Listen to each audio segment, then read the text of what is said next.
Hi, welcome to this episode of Teaching Academia. Today we're going to be talking about students' thoughts on Twitter as a learning tool. So as you might know, I use Twitter a lot in my instruction across the undergraduate, master's, and doctoral levels. And I thought it would be nice to sort of share with you some of the input that I have received from students over the last several years about what they think of these experiences.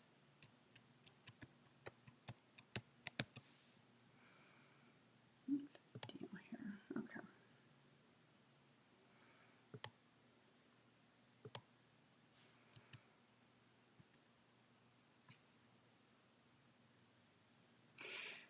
Hi, welcome to this episode of Teaching Academia. Today we're going to be talking about students' thoughts on Twitter as a learning tool. So as you probably know, I use Twitter a lot in all of my classes at the undergraduate, master's, and doctoral level.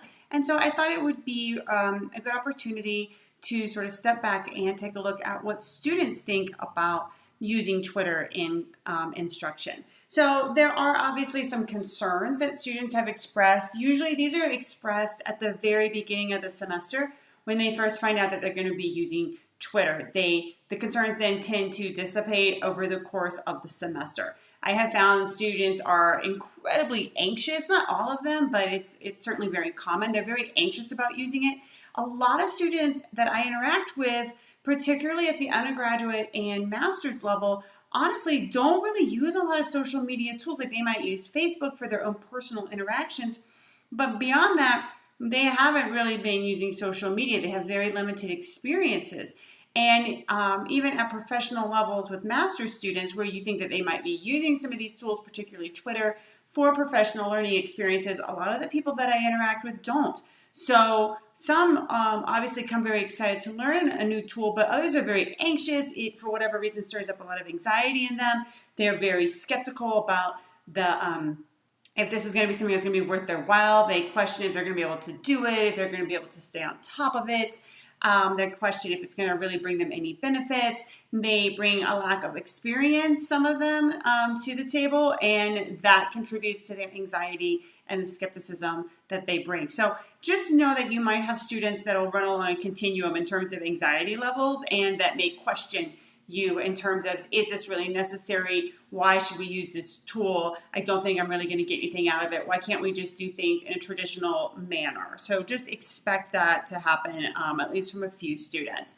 Now, what will happen is over the course of the semester, a lot of students will start to share different benefits. And I'm going to link in the show notes to a guest blog post that a student of mine wrote about, mostly about what she perceived as being the benefits of using Twitter in through my class. But she will share some of the concerns that she had as well, particularly at the beginning. Students are more likely, if they come in feeling very anxious and not really sure that this is going to be beneficial, they're more likely to see the benefits, midway through the semester towards the end. Some of the things that I've seen expressed is that it's a really great way, obviously, they realize to share resources.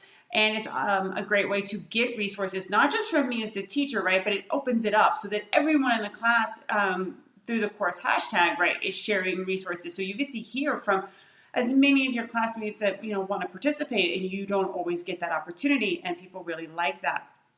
You get instant gratification in terms of being able to share something that you really want to share with your colleagues in your class, but you don't necessarily want to wait for the next week to roll around when you're face to face, right? And also, even if you wait till the next week, you may not have time. You might forget. There just might not be an opportunity, any number of things. So Twitter allows you to put that information out there and they see the benefit from that. And you do have an opportunity to build a professional network. And what I have found is that it's a small percentage of students, probably less than 5%, probably more like 1 or 2%, that really take advantage of creating a professional network and continue to build it after class has ended. Most students, they will do Twitter for the semester. They will be able to articulate some of the benefits that they have, gotten from it, but they won't necessarily carry on. And I'm not 100% sure why that is, but they won't carry on with it outside of class. They may not like it. They may not really see long-term benefits, but they do see some immediate learning benefits. So there you have it. There are some students, what I've been told from students about the benefits and the challenges and the concerns that they have with using Twitter as a learning tool. So please feel free to contact me. You can reach me at leahall39@gmail.com. And you can also find my website, leahall.wordpress.com, Teaching Academia, where we talk more about issues of teaching in higher education. Please feel free to subscribe to this YouTube channel so that you get updates of more videos just like this.